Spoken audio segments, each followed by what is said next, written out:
Esses objetos aqui que foram achados nos corpos da pessoa, Então- eles têm alguma característica que fora da Terra? Olha, O material? então, que fique Isso aqui bem fosse claro, como um né? chip, por exemplo, É esses tipo daqui, um né? chip, um Hoje a gente até microsistema, usa né? isso É um hoje no implante. cachorro, né? Pra não perder, em animais, né? Isso já acontece desde 1947 para cá, existem casos de implantes, mas não eram tão estudados como foram a partir da década de 90, tá? Que popularizou. E o que tem nesses materiais? Geralmente são materiais da tabela periódica. Aí a gente poderia falar magnésio, alumínio, né? Mas numa concentração de pureza acima da normalidade.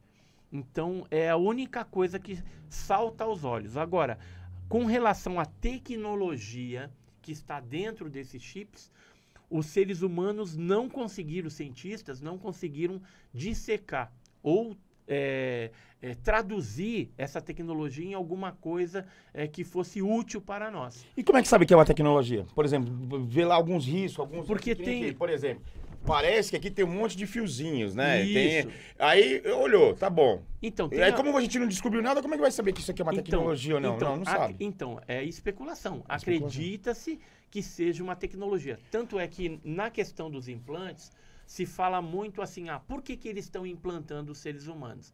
Então a gente fala assim, deve ser algum dispositivo para eles localizarem a pessoa. Que Como nem a gente faz tem com com golfinhos, os animais e todos, né? também para utilizar a visão e a audição das pessoas para captar imagens e sons e até colocar alguns comandos mentais, faça isso, vá para tal lugar, e que isso a gente tem observado.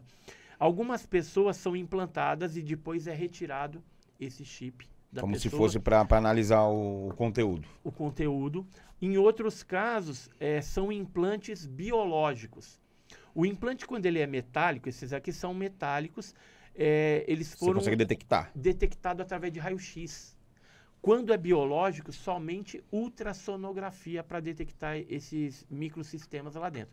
Para que serve isso? É só especulação realmente. O que se sabe é a composição química E quando as é biológico, pessoas- como é que é a composição? Por que acha que é de fora da Terra? Então, geralmente é algo biológico, né? É alguma coisa, às vezes, que até é como se fosse a pele.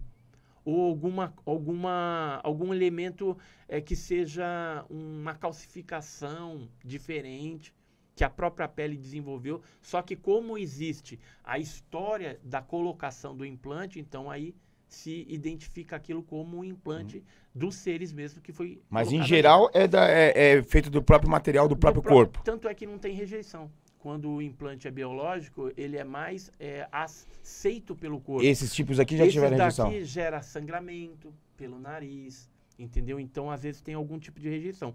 Embora alguns abduzidos que passaram por cirurgia pelo Dr. Roger Carlyle, ele fala isso no livro dele, quando foi retirado com o consentimento da testemunha, algum tempo depois, a testemunha reclamou, falou, parece que está faltando alguma coisa.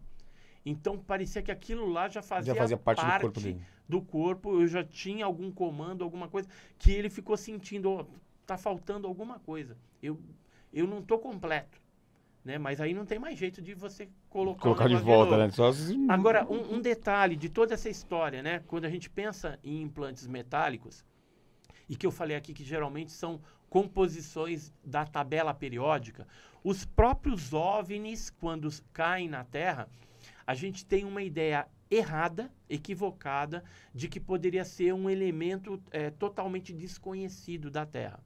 E não é assim, porque o universo todo ele é composto dos mesmos elementos da tabela periódica que nós conhecemos.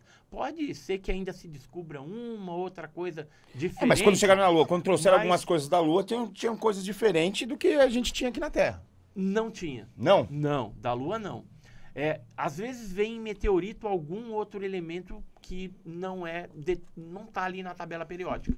Tanto é que, por exemplo, o Bob Lazar, lá da famosa Área 51, ele estudava um determinado elemento que não tinha na tabela periódica, mas agora os russos já incluíram, já identificaram esse elemento. Mas naquela época... Ainda não tinham achado na que Terra. ainda não tinham achado na Terra e que já se falava que fazia parte da composição da nave ali que ele estava estudando, do combustível, etc e tal. Então, ficou até o pessoal meio assim, pô, mas o cara falando um negócio doido, só que hoje é comprovado, porque existe sim.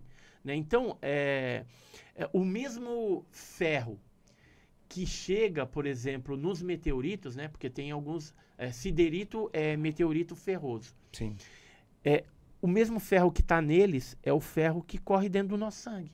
Sabe o ferro que a gente toma? Que a gente ingere, né? Que o feijão, por exemplo, tem ferro. Tem ferro. Então, esse ferro é o mesmo. Só que eles vão variar, que agora a ciência está de olho nisso, na quantidade de isótopos.